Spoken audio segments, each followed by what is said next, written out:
ఉమామహేశ్వర గారు జాయిన్ అయ్యారు మనతోటి ఆప్ పార్టీ అధికార ప్రతినిధి.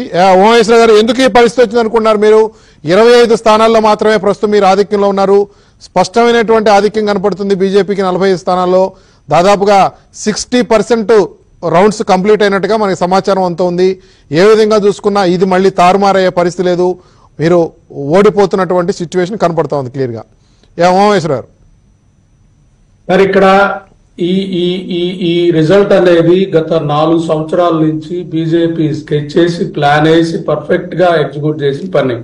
ఒక చెప్పాలంటే సర్జికల్ స్ట్రైక్ మాదిరిగా ఢిల్లీని కొట్టాలన్న దాంట్లో వీళ్ళు మొట్టమొదటి సిబిఐ అరెస్ట్ లో అక్కడ అసలు లిక్కర్ పాలసీయే ఇంప్లిమెంట్ అవ్వలేదు.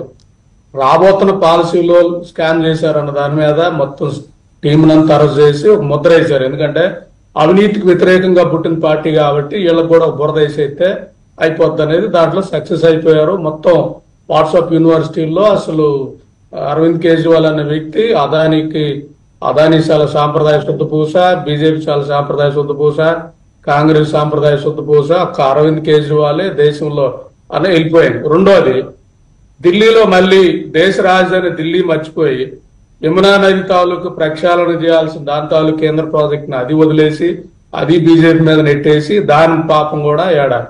అలాగే మూడోది వచ్చేకి ఢిల్లీలో పరిశుభ్రత దాని గురించి స్వచ్ఛ భారత్ నిధులన్నీ కూడా వదిలేసి అసలు ఢిల్లీని వదిలిపెట్టిన దేశ రాజధానిని దుర్గంగా కనపడుతున్నా పర్లేదు కానీ దాన్ని వదిలేసిన పరిస్థితి. ఇంకో నాలుగోది వచ్చేకి దుష్ప్రచారం ఏం చేశారంటే పంజాబ్ రైతులు ఈ తగలబెట్టడం వల్ల వచ్చిన పొగ వల్లనే ఢిల్లీ కాలుష్యం అయిపోయిందనేది పంజాబ్ రైతుల మీద వేసేశారు.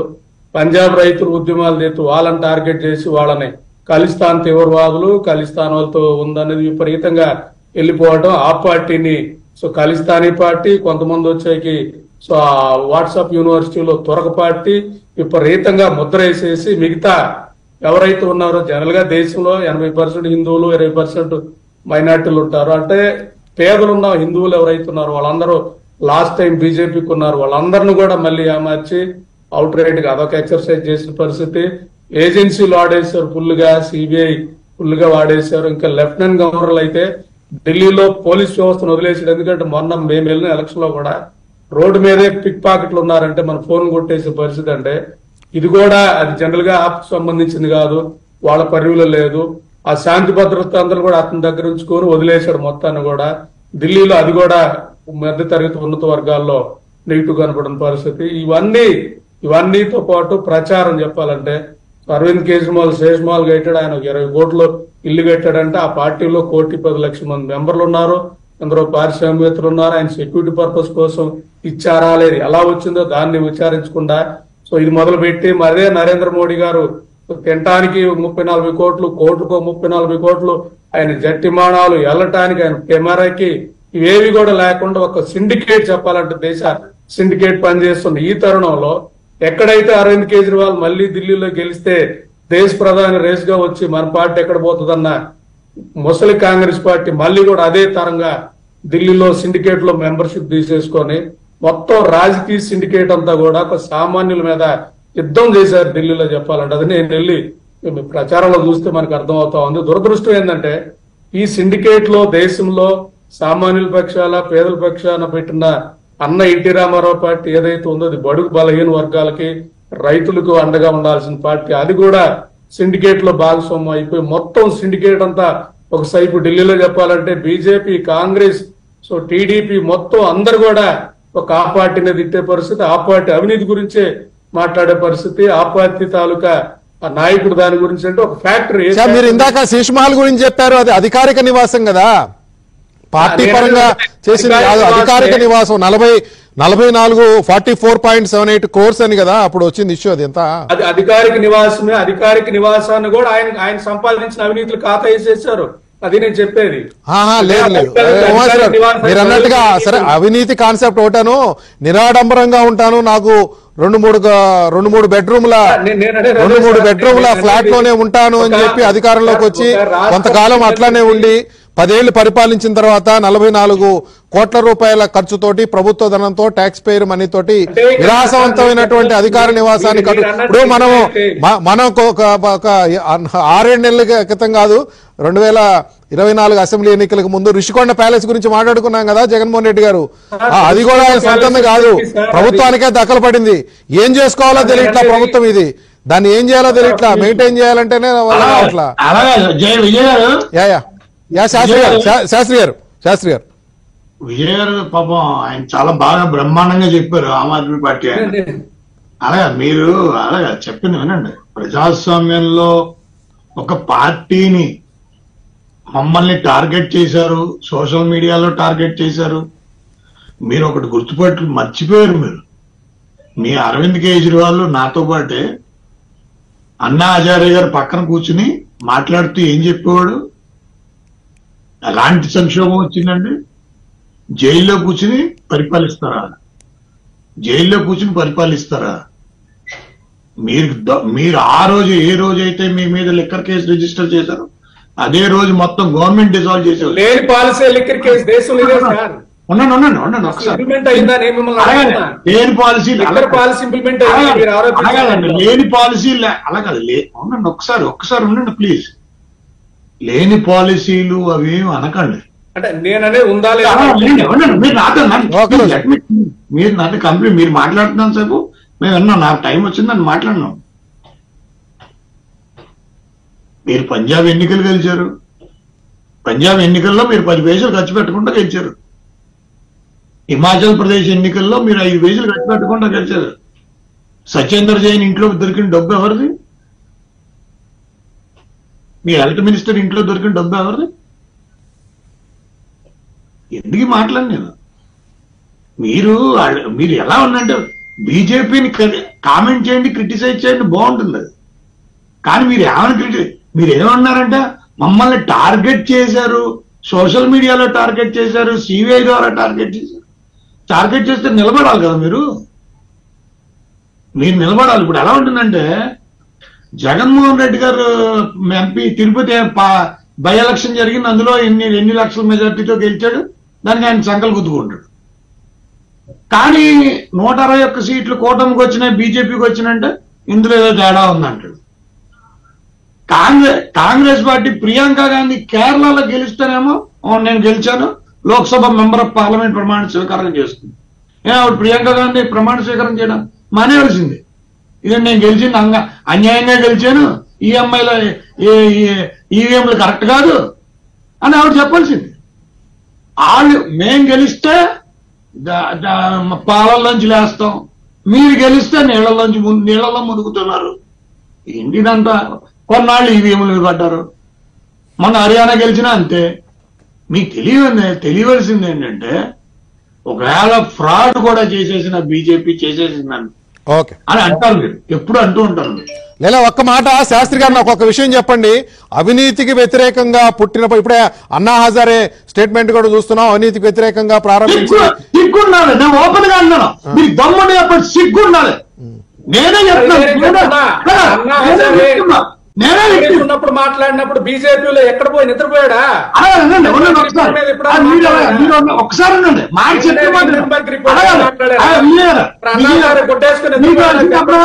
కరప్షన్ అరవింద్ అలాగే ఒకసారి ఉన్నాడు. అరవింద్ కేజ్రీవాల్ కూడా ఎంత కరప్షన్ అయిపోయిందని కూడా తెలుసు ఉండదు. ఏంటి కార్పొరేటర్ కింద నుంచి కూడా అదే సార్, అదే నేను మీరు చెప్పారు 8 లక్షలు దారుణమైన కరప్షన్, అతి దారుణమైన కరప్షన్. ఆ మాట ఆయన చూసుంటే అరవింద్ కేజ్రీవాల్ మీరు చెప్పింది అదే. 8 లక్షల వర్క్ లో 8 లక్షల వర్క్ లో కుంభకోణం జరిగితే శాస్త్రి గారు ఈ దేశంలో అవినీతికి దూరంగా ఉన్న రాజకీయ పార్టీ పేరు చెప్తారా మీరు నాకు ఒకసారి? ఇవాళ ఈ చర్చ సందర్భంగా ఒక్క మాట శాస్త్రి గారు, ఆమ్ ఆద్మీ పార్టీ మీరు తప్పు చెప్తున్నారు. విజయ్ మీరు తప్పు చెప్తున్నారు. ఆగండి కొంచెం చెప్పండి. పార్టీలు అవినీతి పరులు అవడం కాదు, మొత్తం పార్టీలన్నీ అవినీతిలో కూరుకుపోయి ప్రజల్ని మొత్తం అవినీతి పరులుగా మారుస్తున్నారు. ఓకే, ప్రజలు మొత్తం ఇది పెద్ద గేమ్, ఇది ప్రజలను మొత్తం అవినీతి పరులుగా మార్చేస్తున్నాం. శాస్త్రి గారు నేను ఒక క్వశ్చన్ సార్, మిమ్మల్ని ఒక క్వశ్చన్ అడగండి. ఉమాయేశ్వర గారు మాట్లాడండి. కాబట్టి మాట్లాడండి. 6200 పైగా మనీ లాండరింగ్ కేసులు ఉన్నాయి, హవాలా కేసులు ఉన్నాయి. కావాలంటే నేను మీకు తెచ్చిస్తాను. మీరు ఎప్పుడన్నా దాని మీద మాట్లాడారా? దేశద్రోహ కేసులు ఉన్నాయి. మాట్లాడు, ఎవరు మాట్లాడు? ఆల్ఫా డిజైన్ టెక్నాలజీకి, ఆల్ఫా డిజైన్ టెక్నాలజీలోకి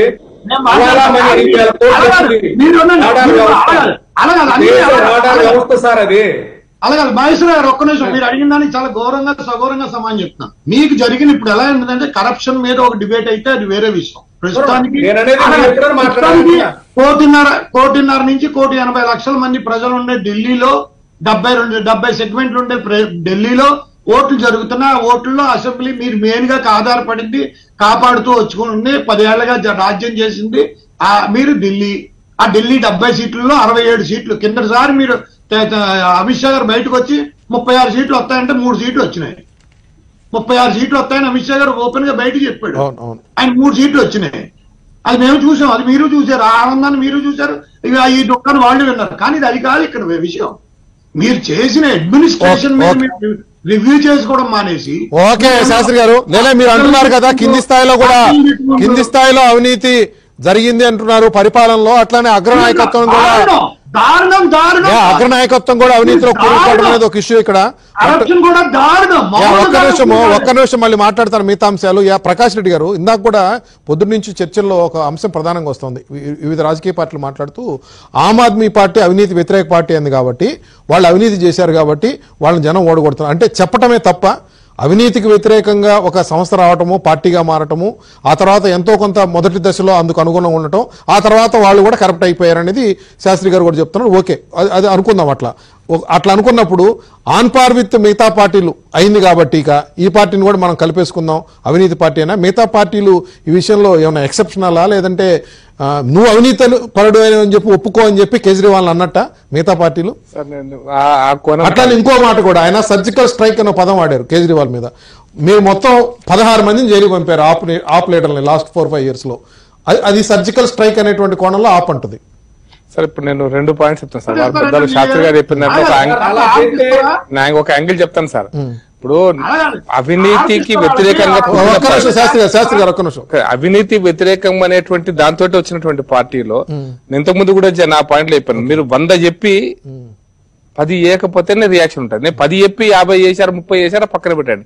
మీరు అధికారంలోకి వచ్చిన తర్వాత నీతివంతంగా ఎంతో కొంత మినిమం అంటే శాస్త్రి గారు చెప్పిన పాయింట్ నాకు అర్థం. శాస్త్రి గారు చెప్తున్నారు, శాస్త్రి గారు ఏమంటారంటే మీ పాయింట్ కరెక్ట్. గవర్నమెంట్ లెవెల్లో ఆయన చూశారంట కింది స్థాయిలో.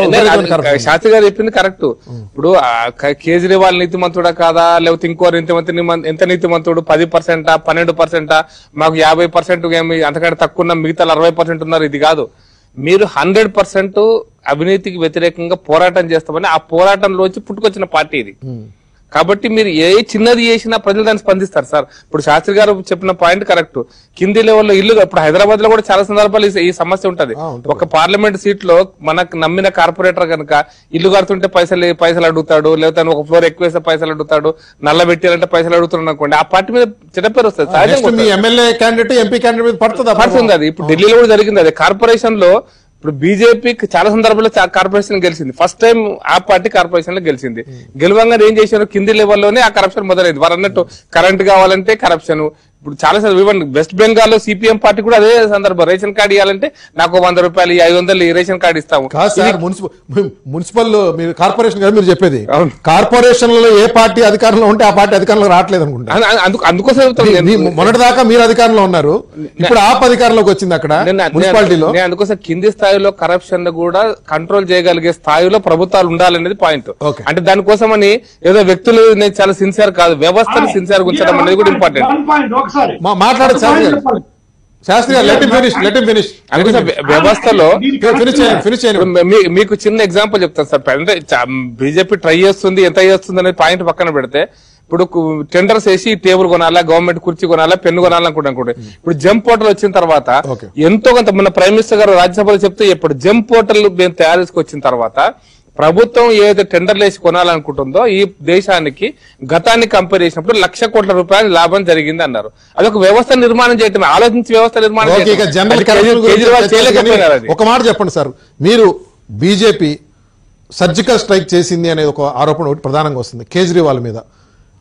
ఎట్టి పరిస్థితుల్లో ఈ దేశంలో రాహుల్ గాంధీ ప్రత్యామ్నాయం అనే కాన్సెప్ట్ నుంచి ఆయన మీద ఏ విధంగా జరిగింది, మీరు పర్ఫార్మెన్స్ అయింది, ఈ చర్చ వచ్చింది. కేజ్రీవాల్ కొంచెం పెరుగుతున్నాడు కాబట్టి కేజ్రీవాల్ని ఎట్లన్నా దెబ్బతీయాలనేటువంటి ఒక రాజకీయపరమైనటువంటి ఎజెండాని తీసుకొచ్చి మీరు ఆయన మీద ఈ కేసులన్నీ పెట్టించడము, వీళ్ళందరినీ జైలుకి పంపించడం చేసి ఇప్పుడు మీరు ఇందాక అన్నట్టుగా అవినీతికి వ్యతిరేకంగా పెట్టిన పార్టీ అవినీతి పార్టీ అని చెప్పని కనుక ముద్రేస్తే ఇది నాశనం చేయొచ్చు అనేటువంటి ఒక ప్లాన్ ప్రకారం బీజేపీ చేసింది అనేది ఇందాక ఆయన సర్జికల్ స్ట్రైక్ అనేది ఆయన ఉద్దేశం. బీజేపీ ప్రయత్నం ఏంటంటే ఇంకా సమాజ్ చేసేద్దాం వీళ్ళని, ఇంకొకసారి ఎవరు బీజేపీకి వ్యతిరేకంగా ఎదగటానికి ఎవరు కూడా ధైర్యం కూడా చేయొద్దని చెప్పండి. ఒక్క నిమిషం నేను 2-3 పాయింట్స్ క్లోజ్ చేస్తాను సార్. నేను కత్తిపట్టి యుద్ధం చేస్తున్నా, నువ్వు కత్తిపట్టద్దు, నువ్వు కత్తిపట్టదు, నేను నా దగ్గర బలం లేదు, నువ్వు కత్తిపట్టద్దు అంటే కుదరదు. రాజకీయ పార్టీలో పోటాపోటీ నెంబర్ 1. పోటాపోటీనప్పుడు సోషల్ మీడియాలో మీరు వాళ్ళ వాట్సాప్ గ్రూప్ ఏదో చేసింది, అది నువ్వు ఎందుకు చేయొద్దన్నారు. వాట్సాప్ గ్రూప్ ఏ గ్రూప్ ఎవరు చేసినా పక్కన పెడతాను. నేను అక్కడికి వస్తున్నా. సోషల్ మీడియా కావచ్చు, మీడియా కావచ్చు, ఇంకోటి కావచ్చు సార్. ఇప్పుడు తెలంగాణలో కూడా మీడియా ప్లీజ్, తెలంగాణలో మీడియా మొత్తం టీఆర్ఎస్ రాసింది, గెలిచిందా? ఎందుకంటే సోషల్ మీడియా మొత్తం రాసింది.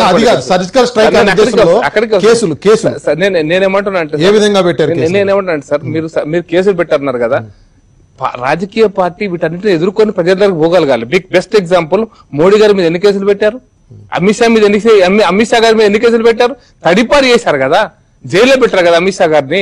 అక్కడి నుంచి రాజస్థాన్ పోను, గుజరాత్ ఉండొద్దు అన్నారు కదా, మరి ఎక్కడికి పుట్టుకొచ్చింది అమిత్ షా?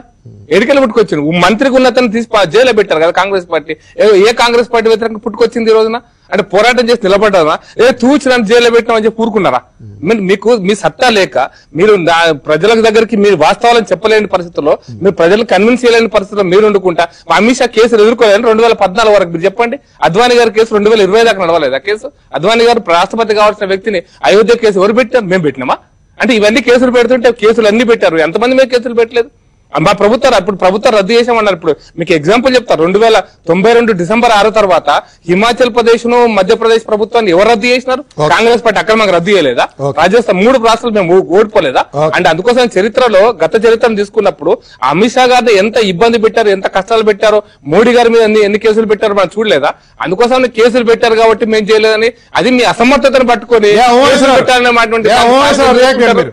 శాస్త్రి గారు, ప్రకాష్ రెడ్డి గారు. సార్ ఇక్కడ నేను మీకు చెప్పాలి, ఒక్క నిమిషం శాస్త్రి గారు, ఆప్ ప్రతినిధి సార్. మీరు ఒకసారి రిపబ్లిక్ అనే ఒక మూవీ చూడండి. వ్యవస్థలో కలిసిపోతావు తమ్ముడు అని మాట్లాడుతుంది రమ్యకృష్ణ సినిమాలో. ఈ మొత్తం సిండికేట్ వీళ్ళందరూ కూడా ఏంటంటే ఒక్కరుగా అవినీతి లేకుండా కనపడి సామాన్యులు అసెంబ్లీకి వెళ్ళి, సామాన్యులు పార్లమెంట్కి వెళ్ళి, Raghav Chadha CA, normal CA practice అవుతున్నాం, ఇట్లా ఆటో డ్రైవర్లు మొత్తం అసెంబ్లీకి వెళ్తే వీళ్ళు ఒక సామాన్యులు కాబట్టి వీళ్ళకి భయం ఉండదు, బెరుకు ఉండదు, ఈ మాఫియా మీద పడుతుంది అంటే. ముఖ్యంగా ఢిల్లీ అసెంబ్లీలో అరవింద్ కేజ్రీవాల్ ఒక్కరే మాట్లాడారు అదాని మీద. అదాని ఫ్రంట్ పేజే, బ్యాక్ అంతా కూడా మోడీ, మనీ అంతా అరవింద్ కేజ్రీవాల్ దెబ్బకి అరవింద్ కేజ్రీవాల్ అరెస్ట్ చేశారు. అంటే ఒక సిండికేట్ దేశం మొత్తం మీద.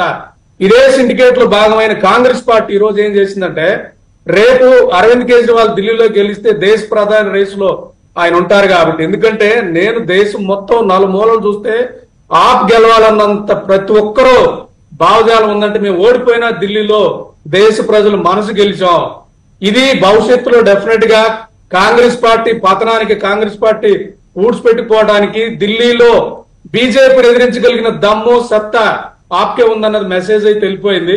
ఇక్కడ నేను చెప్పదలుచుకుంది, సర్జికల్ స్ట్రైక్ చేశారు, ఒక 4 ఏళ్లు పకడ్బందీగా ప్లాన్ వేసి. ఇందాక అంటున్నారు సారు, మీరు కూడా వాట్సాప్ యూనివర్సిటీలో పంజాబ్ వాళ్ళు ఖలిస్తాన్ ఉగ్రవాదులు, లేదా ముస్లింలు కాశ్మీర్ ఫైల్ చూపించి దేశద్రోహులుగా, లేకపోతే రేపు తమిళనాడు వాళ్ళని ఎల్టీటీగా, ఆంధ్ర మాట్లాడడం మాలాంటి వాళ్ళని అర్బన్ నక్సలైట్లుగా చెప్పేస్తాం. మీరు మాట్లాడిన భాష మేము మాట్లాడితే మేము ఆర్యులు అంటాం. ఇవన్నీ మాట్లాడాలి, కానీ మేము కలిసి బతకాలి, ఏకత సాధించాలి, భిన్నత్వంలో ఏకత సాధించాలనేది దేశాన్ని విభజిస్తారు కాబట్టి ఆమ్ ఆద్మీ సిద్ధాంతం ఒక్కటే. ఈ దేశంలో పేదరికాన్ని నిర్మూలించాలంటే ఉచిత విద్య, ఫెసిలిటీస్ రావాలంటే వైద్యం, గవర్నెన్స్ చెప్పాలంటే ఢిల్లీ జీరో డెట్ సార్. మన బడ్జెట్ లో 30% కరప్షన్ ఉంది దేశంలో 30% కరప్షన్ ఉంది. దేశంలో 2 లక్షల కోట్ల అప్పులు తీసుకొచ్చాడు నరేంద్ర మోడీ. ఆదాయం చూస్తే మనకు చెక్ చేస్తే పర్సంటేజ్ ఆఫ్ ఆదాయం పెరగటం లేదు. ఇప్పుడు చెప్పాలనుకుంటే ఇదే రేట్ లో నిన్న 15 లక్షల కోట్లు పెట్టాడు బడ్జెట్ లో. అంటే 2029కి 275 లక్షల కోట్ల అప్పు తీస్తే 20 లక్షల కోట్ల వడ్డీ, 22 లక్షల కోట్ల వడ్డీ అంటే మొత్తం 35 లక్షల కోట్ల ఆదాయం. ఓకే మహేశ్వరరావు గారు, లక్షల కోట్ల వడ్డీ పోయి ఈ సమస్యని కింద వెళ్ళనీయలేదు. అది చెప్పేది ఇది వెళ్ళనీయలేదు. కింద కార్పెంటర్ లెవెల్లో లేదా కార్పెంటర్ లెవెల్లో 1 లక్ష స్కామో లేదా కింద లెవెల్లో స్కామో దాన్ని చూపించి మొత్తం ఢిల్లీ అంతా ప్రచారం చేసి వీళ్ళ తెలివితేటల్ని ఎదుర్కోవాలంటే దేశంలో కాంగ్రెస్ వల్ల కాదు. ఒక్కడే వీళ్ళని ఎదుర్కోగలిగిందే మాలాంటి సామాన్యులే. కాబట్టి డెఫినెట్ గా దీన్ని రివ్యూ చేస్తాం ఎక్కడ మేము ల్యాక్ అయ్యాం. ఓకే శాస్త్రి గారు, చర్చ ముగిద్దాం. ఒక 2-3 minutes లో మీ విషయం చెప్పండి. ఓవరాల్ గా ఫిగర్ అయితే